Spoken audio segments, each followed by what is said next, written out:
Y posteriormente el tercer ámbito, que ya es más del hacer. Bueno, en este tema del segundo ámbito de la innovación hemos trabajado también con el desarrollo del prototipo. Aquí además de desarrollar la idea y poderla encuadrar, enfocarla dentro de un ámbito específico para la persona, para el estudiante, le hacemos o lo llevamos a que nos desarrolle un prototipo,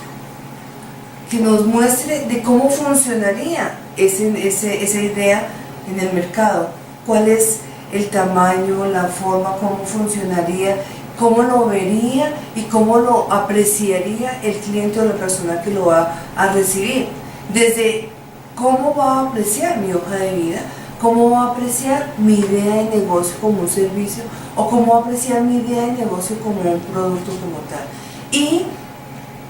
que lo testee en el mercado, que haga unas encuestas, que lo ponga al servicio de las otras personas y se pueda retroalimentar de esa idea, aún sin salir a generar ingresos, solamente a testearlo, coger ese prototipo, ponerlo al servicio de los otros y que lo ayude en una crítica constructiva de cómo puede construir mejor esa idea, ese servicio o ese producto, ese bien como tal físico. Y pasamos al tercer estado, que es el hacer. En el hacer nosotros hemos venido, o yo he venido también participando en el desarrollo del modelo de negocio y el plan de negocio. ¿Cómo va a generar los ingresos? ¿De qué se va a valer? ¿Y cómo va a construir un plan de negocio? Un documento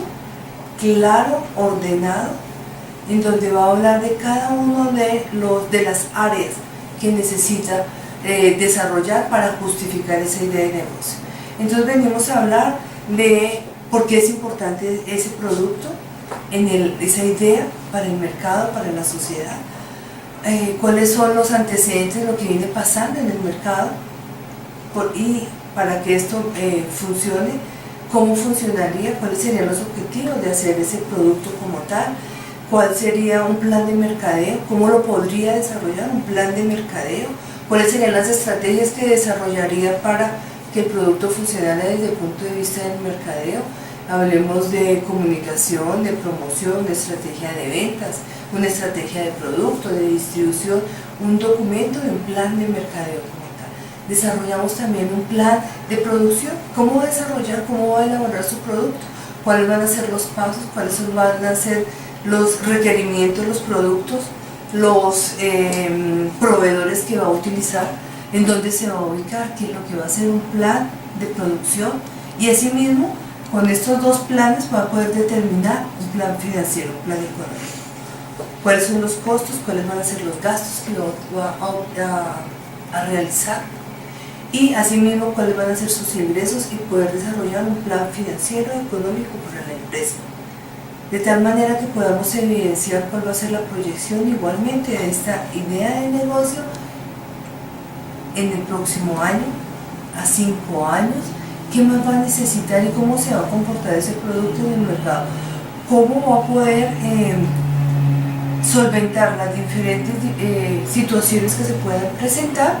cómo las puede vislumbrar, cómo las puede proyectar y qué impactos va a tener en la sociedad. Impactos desde